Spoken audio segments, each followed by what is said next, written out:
The world in Trumpian turmoil and what happens next. To join us now are two very special guests. Privileged to be joined by Gideon Rachman. He's the chief foreign affairs commentator for the venerable Financial Times. Also joined by the global affairs columnist for the Washington Post, Ishan Tharoor. Appreciate both of you joining us. Couldn't have chosen a better moment to talk to both of you. And let's start with the latest conflict that's convulsing the world, which is Greenland. Donald Trump making it clear he wants Greenland by hook or crook in a way. Gideon, your first response. Are we heading now for an inevitable conflict between Europe and America over Greenland? And do you see a pushback or Donald Trump taking it over much in the manner that he took over Venezuela just a week ago? Well, I think we're already in the conflict. The question is how it develops from here. I actually don't think the Americans are going to do military action as a first resort, or they may not do it at all, because I think that would be so drastic. I think people around Trump would try to restrain him. But I do think that they are going to ramp up the pressure on Europe in ways that lead to an intensifying kind of confrontation. They will do these tariffs, probably, unless maybe the Supreme Court comes to our rescue and says the tariffs are illegal. Europe will hit back with tariffs. I'm pretty sure about that. And then I think Trump has this tendency to link security and economics. So I think he will then cut off arms sales to Ukraine. Actually, it's the Europeans buy the arms from America and hand them over to Ukraine. Do what he can to put Ukraine in an even worse situation than it is now, which then threatens European security. And then the question is really, can NATO survive all of this? It may survive as a sort of nameplate on a door, but I'm not sure it's really a functional... Are you seeing a European pushback then? Do you believe the Europeans will push back? Donald Trump's written a letter to the Norwegians suggesting that because they didn't give him a Nobel Peace Prize, he has no interest in peace. Are you seeing the Europeans push back, or will they just have to accept that might is right? No, I think they will push back. I mean, maybe that's me as a European, and of course Britain's no longer a member of the EU, but interestingly is signing all the letters with the Europeans. They've absolutely sided with Europe on this one. And the UK political leaders are united on this, the Conservatives and Labour, saying this is unacceptable from Trump. So oddly, Trump's pushing Britain back towards Europe. So I think there'll be pushback. I wouldn't completely rule out Europe folding. I think they're desperately searching for some sort of compromise, but I don't think Trump is in a compromising mood, and if there's no compromise to be had, Europe will have to push back. Ishan, Trump is not in a compromising mood. Is he determined, particularly after what happened in Venezuela, to make sure that Greenland comes next? Is there any possibility of Trump pulling back? The Financial Times memorably last year says, Taco, Trump always chickens out. Is he going to chicken out of Greenland, or is he determined to go ahead with it? And what is driving this so-called Donro Doctrine, as he puts it? You know, it's quite fascinating. If you look at the national security strategy that came out from the White House just a few months ago, there's barely a word about Greenland in there. There's no official policy in this administration anchored around security strategy in the Arctic with Greenland. But this is very much the personal conviction of President Trump. President Trump has gotten his head that this is something the U.S. must have.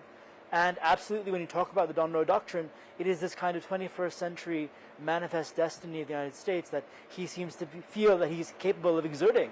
He believes that, absolutely, as his advisor Stephen Miller said on TV, the iron law of the world is might makes right, and they can do what they want in the Western Hemisphere because they deserve to. And that is, it's a set of impulses less than a strategy at this point. And it also flows out of a kind of culture war within the United States. He still sees himself at war with the left at home, and he extends that to a broader war with a kind of global liberal establishment, the Davos class on a certain level, the custodians of the international order, the UN, and it all flows out of that kind of animus and hostility. So if you're looking for a strategy, that's basically it. But even then, it doesn't fully explain what's happening with Greenland and why it matters so much to Trump. Why does it matter so much to Trump? It comes if it's not about strategy, if it's about just individual impulse. With Venezuela, when he makes a speech, he doesn't speak about democracy, human rights. He ends up speaking mainly about oil. I'll let Ishan answer, but just a quick one. I think it's because it's big. It's on the side. It's a big place, even bigger on the carte projections on the maps. So it looks like it's the size of Africa. It's about a fifth the size of Africa. And he thinks, wow, I can put my face and the American flag on this, and I'll be really great, and everyone will really admire me for this. I don't think there's anything more than that. The joke absolutely is that he's seen the Mercator projection as opposed to the actual map. There's an American tradition about wanting Greenland. In the mid-19th century, when Seward bought Alaska, he also wanted to buy Greenland. And then, at that point in time, they saw it as if they have Alaska, if they have Greenland, then by extension they should logically get Canada. And Trump has also talked about the artificial nature of the U.S.-Canada border. So it's a quite hysterical vision of kind of American expansion in the 21st century. But look, I think the fundamental reality is that we are now in a situation where Trump's personality drives American policy, where there's no legislative check against him because the Congress is not doing what it's supposed to be doing. The Republican Party is wholesale captured by him still, and you've seen very little dissent, even by legislators who we know in private are tearing their hair out over some of Trump's rhetoric and posturing. So you see him going ahead with it. You don't see this as posturing. You don't see Donald Trump using this then to strike some kind of a bargain. You see him going ahead and capturing Greenland in 2026. No, I wouldn't say that. I think there are a lot of things that would have to happen for that to happen, but I do think he will use it as it will be a fly in the ointment in the American-U.S. relationship. As Gideon said, it could foil foil European hopes for the U.S. to play a sustainable and good role in whatever happens in Ukraine. And we'll see how things evolve. But, Trump likes to have these hobby horses that he, beats over time. Yeah, I think one thing that could stop him is you're beginning to see the markets go down quite sharply today. And if you mentioned the whole taco thing, that was really in response to a market crash after the Liberation Day tariffs. Trump changed his mind. And I think if the markets really go down, if the bond market, if Europeans start selling, American debt, that is the kind of thing that might cause him. He won't drop it. He'll just change the subject. Can I just look at this Donro Doctrine for a little bit, for a bit, because Gideon, you wrote a column in the Financial Times suggesting that if this spheres of influence argument goes further, if the Americans decide the Western Hemisphere is ours, it's Venezuela one day, it could be Colombia the next, it could be Cuba the third, it could be Greenland.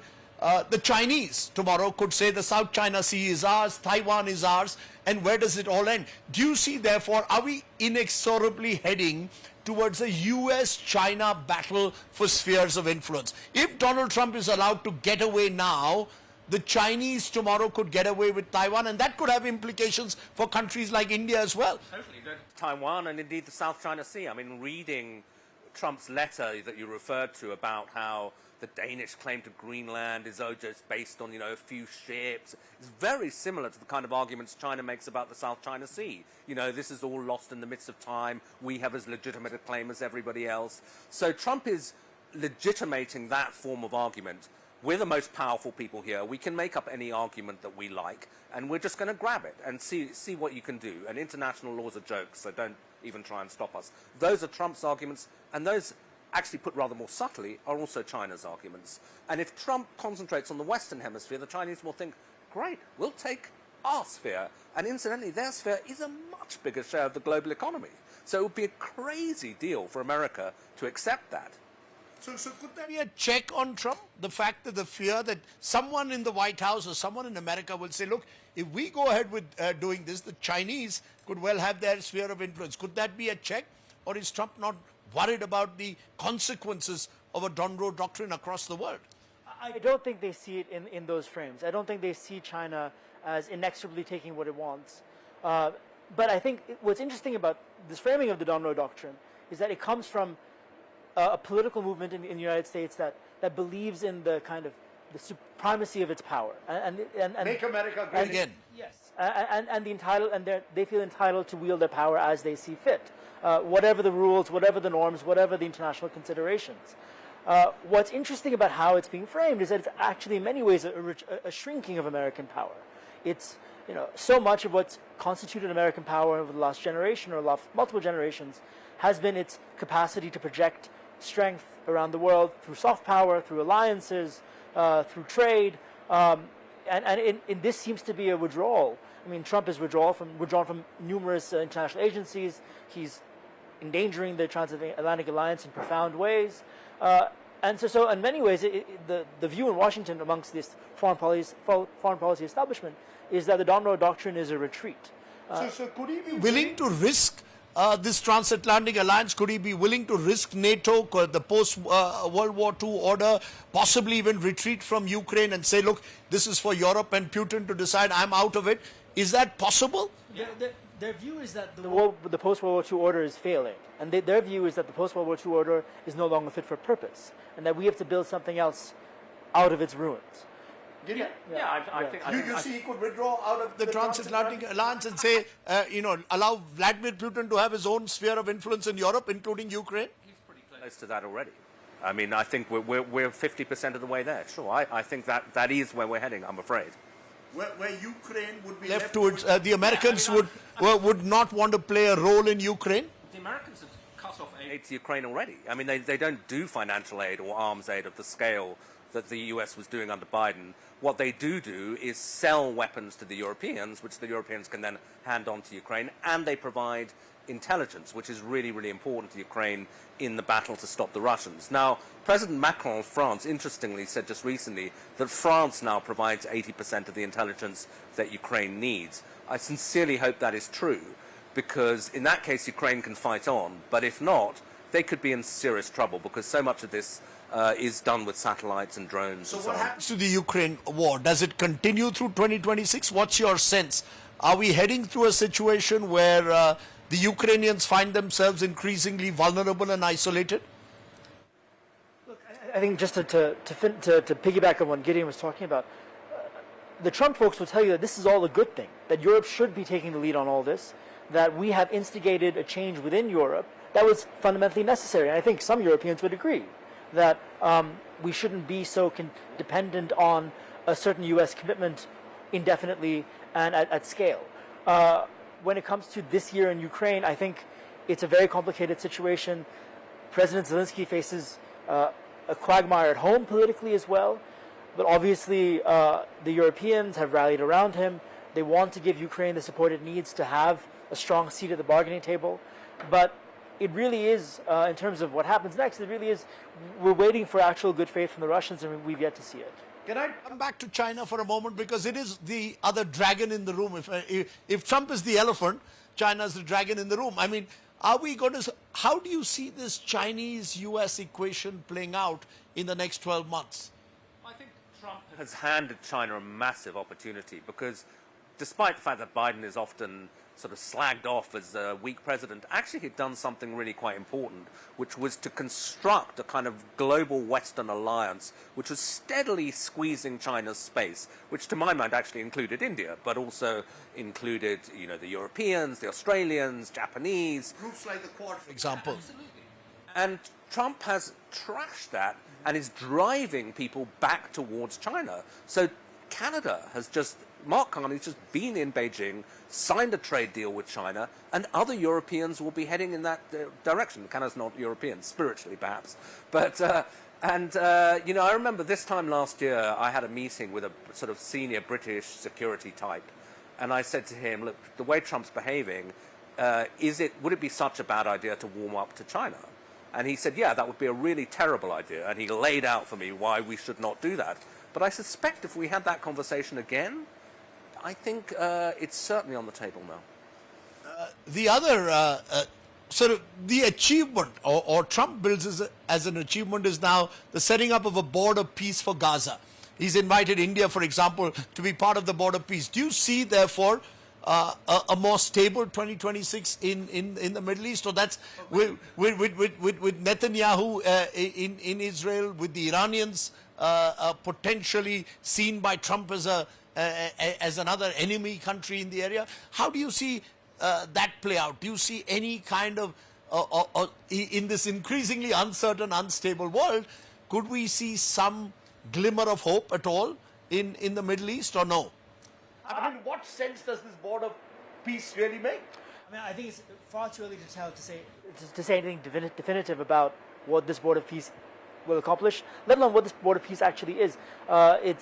it's a confusing mix of governments and figures, and what Trump wants to do with it, it seems from the reporting and from what we're hearing, is that he wants to wield it in such a way that it jostles with the existing international architecture that exists around peacemaking, the UN system, and so forth.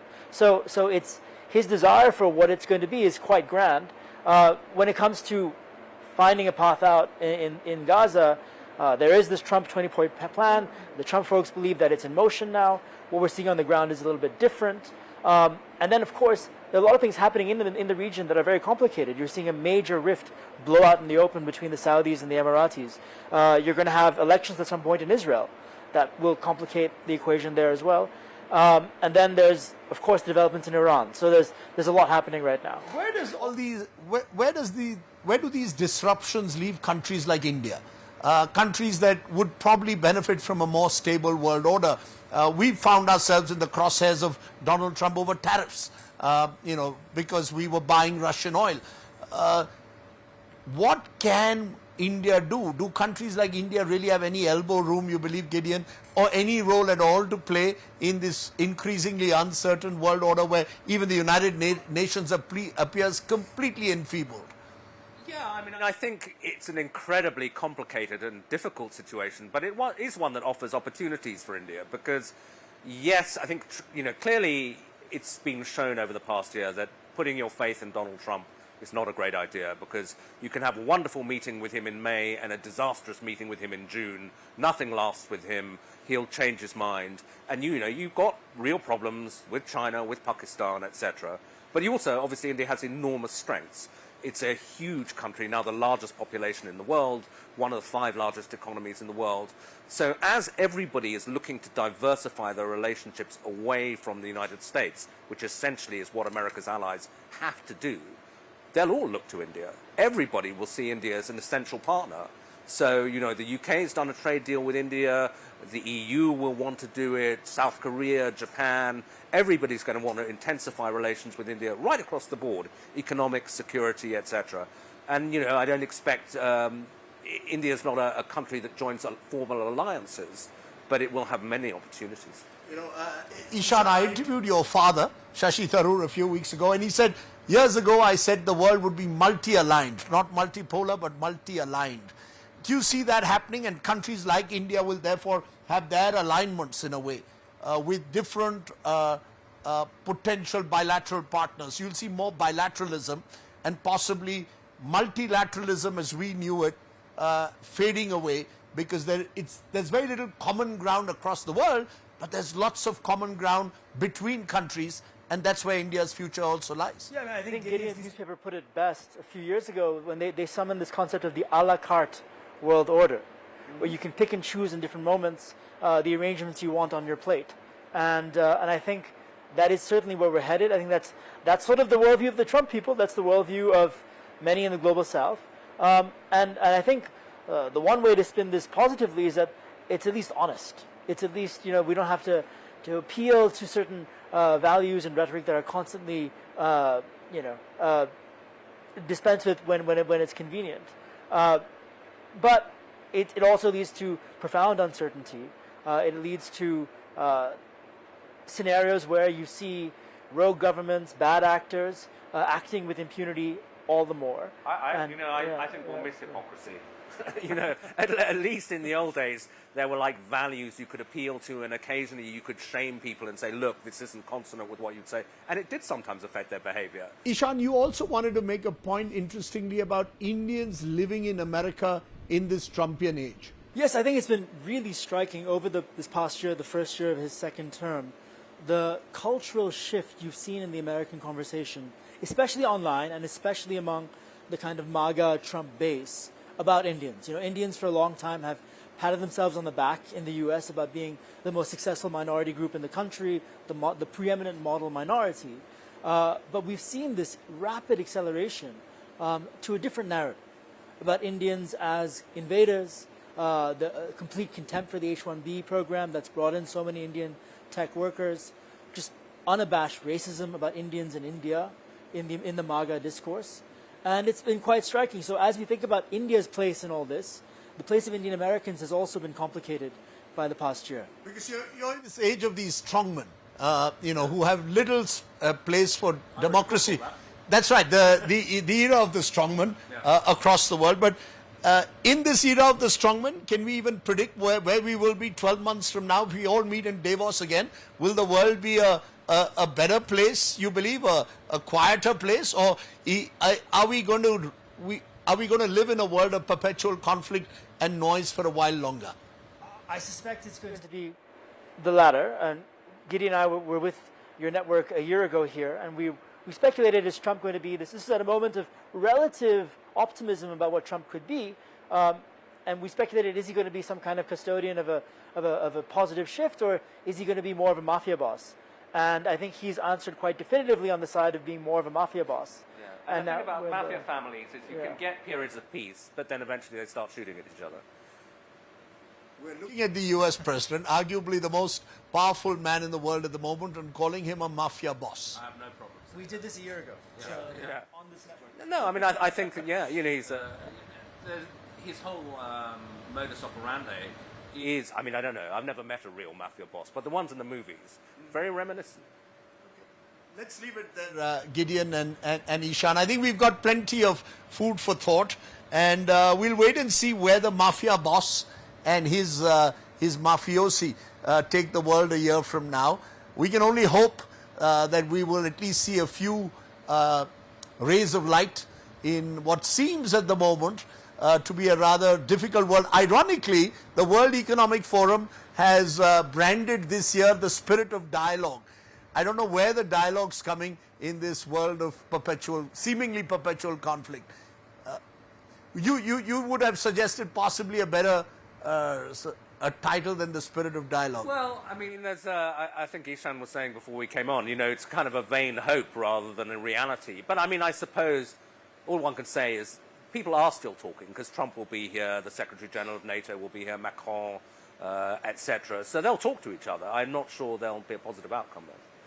More often than not, world leaders at the moment seem to talk at each other rather than talk to each other. Ishan, Tharoor, Gideon Rachman, great pleasure having you here at the Davos